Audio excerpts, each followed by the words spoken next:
There's a ton of Overwatch news to still cover. More and more kept coming out after BlizzCon. So we've got a big news roundup for you today. And in it, I thought it was a good opportunity to discuss if Overwatch 2 really is a sequel. But first up, Hero 32 talk from GameInformer. This article describes going to the Blizzard headquarters about a month ago to see a PowerPoint presentation that showed off Overwatch 2's new content, much of which they eventually unveiled at BlizzCon. But what was also included in that says here, one of the slides that Jeff brought up was for the new heroes that would be coming to the game. And it says the image contained 4 silhouettes. None were immediately recognizable as characters that were teased in earlier concept arts, comic books, or any other art we've seen. From what I could make out, 3 of the forms were female. This is just a guess, mind you, as the garments they wore made it difficult to know for sure. And the character I believed to be male held a crooked staff, looking somewhat like a wizard, warlock, or voodoo priest. The hero that stood out most, and I couldn't take my eyes off of, appeared to be a female with short hair. At her side and standing up to her knees was a fuzzy little critter with pointy ears and an equally pointy tail. It looked like a fennec fox, but with longer ears and a more aggressive stance. The hero of note wielded a giant 4-sided weapon, which is somewhat similar to the shuriken used by Yuffie in Final Fantasy VII, but much thicker. At first glance, this weapon looks like it's used for melee purposes,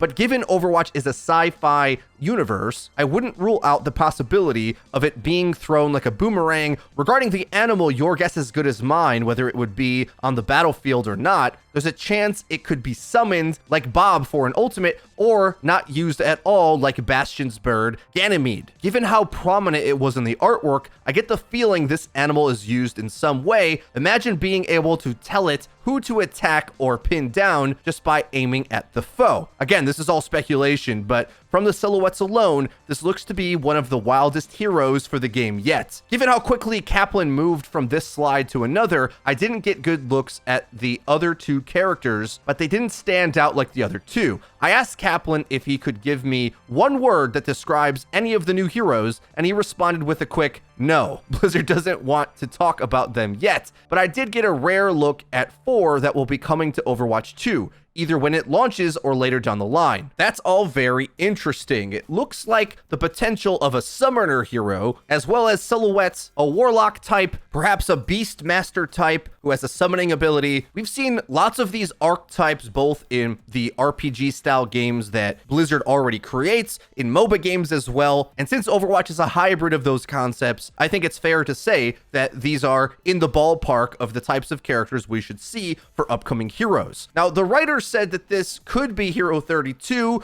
but all of them might be put on the back burner until Overwatch 2 launches to come all together. And it's anybody's guess what heroes, if any at all, are still going to be coming on a normal release schedule to Overwatch 1. It's already been shifted because we expected one at BlizzCon, didn't get it. So who knows what's coming? And also, we really don't know when Overwatch 2 is coming. Rumors and leaks said early next year. Jeff Kaplan said they'll probably still be talking about it next BlizzCon, which could mean it launches then or near a holiday release of next year, or even a year after that. So these package deal of heroes is likely coming with the next game, but Blizzard also could reserve the ability to trickle out some of them because we know they've had a lot in development. The writer at GameInformer said that it didn't look like any hero they've seen before, but I don't know how much I trust his ability to discern some of the external characters, because he didn't specifically say, like, for example, if you or I were able to see this panel of silhouettes, would we identify one of them as very clearly the Junker Queen or something, a character that we've expected to be coming for quite some time? Because a lot of these journalists, they don't specialize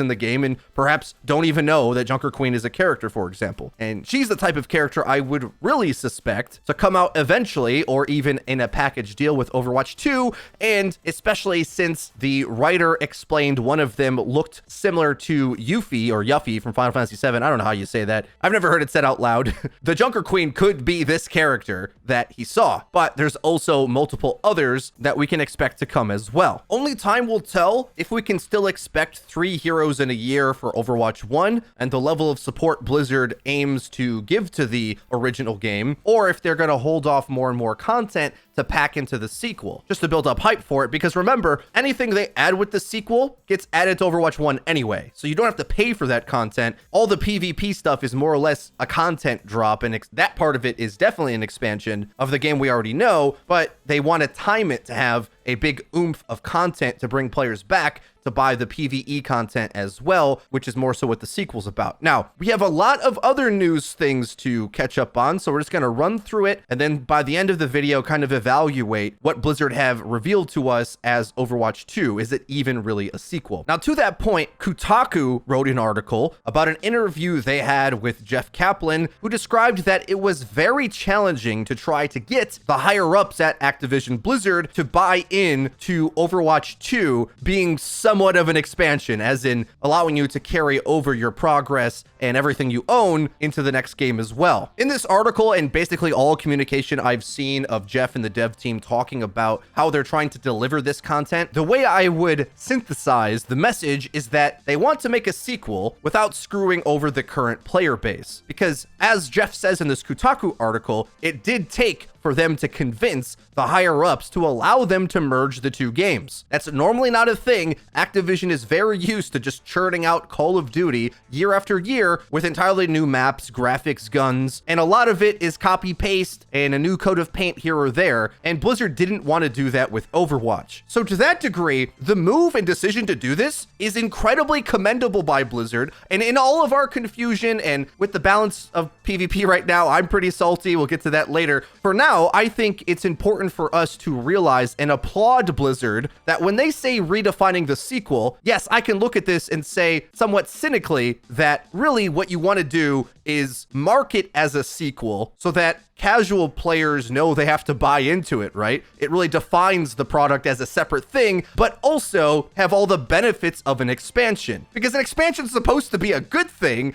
but to players who aren't already playing, it doesn't feel like a new product, right? And I think that's what they're trying to do with sort of the mental gymnastics of calling this a sequel. Because from the current player base's point of view, it would be much easier to define this as a story mode expansion while we get a lot of the same things we normally get. This visual graphic from Archgunner is quite helpful in describing to us where the differences between the two games lie, and it's pretty interesting how it lines up where half of the content in this entire suite is coming to Overwatch 1 as well. Essentially, all the PvP upgrades. But when you think about it, to me anyway, when I think the term expansion, I think it's fair to say that they give you more of the same, which is something we didn't expect from Overwatch 1 because it was supposed to be a games as a service. You buy cosmetics and they'll just keep giving you content, maps, heroes, as they've been doing. And if they were going to turn that around and say all of a sudden, well, here's a paywall for that stuff that you expected to be maintained all this time, the players would be pretty upset. So they didn't do that. That's a good thing, and Blizzard deserves to be rewarded for that. And at the same time, the way I can see Overwatch 2 definitely being a sequel is when you take in account everything they're adding and how much of it is entirely different, right? If an expansion is more of the same that we're used to, having a complete separate story mission that's just sort of like a Diablo game with Overwatch graphics, yeah, that is kind of a different game experience altogether. I mean, it's a pretty big, sizable expansion. So big that I think it is fair to call that a second game if you wanted to. The tricky thing, Overwatch 2 is sort of mixing and blending the two concepts together, and I think in the current game climate, because expansions are really only a Blizzard thing nowadays, and there's very few of them to begin with anyway, it's only a term that old school gamers remember for having a ton of positive benefits. And I think typically we'd expect a reduced price, but also a smaller amount of scope. So for example, if Diablo comes out with an expansion, we expect one more act to the campaign, one more hero, and maybe a bunch of items and upgrades and a patch that comes along with it. So to that degree, we should expect Overwatch 2, since they're calling it a sequel, to instead have an entirely new game. And I think it is fair to say that a full campaign game is that. They're just also choosing not to cut off the old player base to the new in the same way that all of the Call of Duties have done over the years. And really, I believe it's because this has been a bit more of a sneak peek rather than a full unveil of the scope of what the new game is going to be, that a lot of players are kind of skeptical, like this just looks like an add-on. But once it really hits us that there's going to be a hero mission for every single map we currently have and all the new ones they're adding, as well as a full cinematic for every story mission they have, and then when all of the tech tree and progression is figured out, sort of mini RPG style, when they finally figure out whatever that end game is going to be, and they seem pretty confident about it, and I think they should be, since it's something that they've done so well in so many other games, I think then you'll start to get the full effect of what Overwatch 2 is as a sequel. But since we only got to play one single isolated PvE mission, the scope of it being a full campaign sequel hasn't really hit us yet. So if you can tell from the way I'm speaking that I'm kind of more on board thinking of the game as a sequel once you take into account everything they said at BlizzCon. I wish we could still use the term expansion because it means something good to us as gamers. It gets old school players hyped, but it also means you are required to buy the first game. Keep that in mind. With the sequel, new players don't have to buy the first game and still get everything included. That's a big deal. If Overwatch keeps doing this, at any point, you should be able to jump in on one of the sequels and keep playing in that persistent PvP universe while also gaining access to whatever else they're adding to the game each time. That's a pretty big deal, and it is redefining the sequel to mean something that I think we could all get on board with. Let's think about all the things the sequel's going to provide. Something that I think fell a little flat is the graphics update, because so many of us already fell in love with the way Overwatch used to look. It being more detailed, even if it is technically better, sort of feels wrong and off-putting, but I think given enough time, you can appreciate the game having a buffed up engine and see why they did it. Their goal was to be able to get more cinematic and involved emotionally with the characters for the story missions, because now we're not just fighting PvP where the graphics are pretty, but they're not telling a narrative necessarily. Now with a story campaign, that was more important to them. And I think that's something that the developers can't really just explain. You would have to experience when playing the campaign yourself. So I think it is overall a good thing. I don't think it really matters for PvP, but it will be appreciated in the campaign. Other things that they're putting together are these complex weather effects into maps, as well as these scripted sequences. This is something that I think most of the community wouldn't get too excited for, because it's things that single player games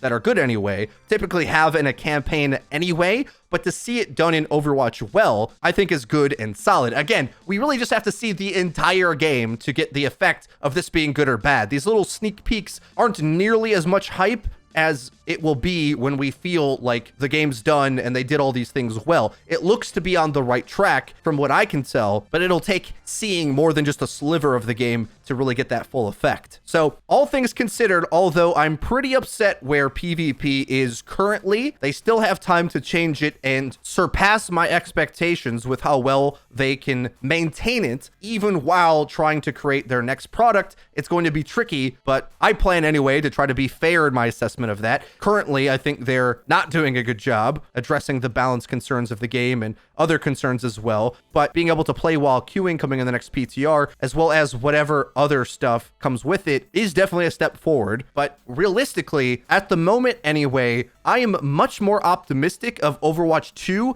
being a maintained success, more so than Overwatch 1 was. If you remember back to the launch of Overwatch 1, it was the biggest thing in the world. And then due to whatever reasons you want to point out about it, it went on a pretty sharp decline. And now, competitively speaking, for its core PvP, there's the Overwatch League and nothing else. The streaming community has since gone. We've lost most of our content creators. Much of the hype surrounding Overwatch 1 wasn't funneled correctly into quick and rapid development, sort of like what Fortnite did when it blew up. And because of that, it took us like 3 years to get roll queue, which is something that people were talking about in the first few months of ranked. So at this point, really the ball's in your court, Blizzard. Okay, I'm on board with you calling this a sequel. I look forward to it, but we certainly would love some serious attention put towards the PvP game. To that degree, we're going to discuss that further in my next video. So for now, I'll bid you guys adieu. I hope you did enjoy this video, and if you did, please be sure to leave it a like. It really does help us out and lets us know that you're enjoying the content. And if you haven't already, please subscribe and be sure to hit the bell icon so that you actually get notified when our videos go live. Link to the description is our Twitter, where we tweet out news, updates, and dank memes. That's been it for me. I've been Frito for your Overwatch. We'll see you guys next time.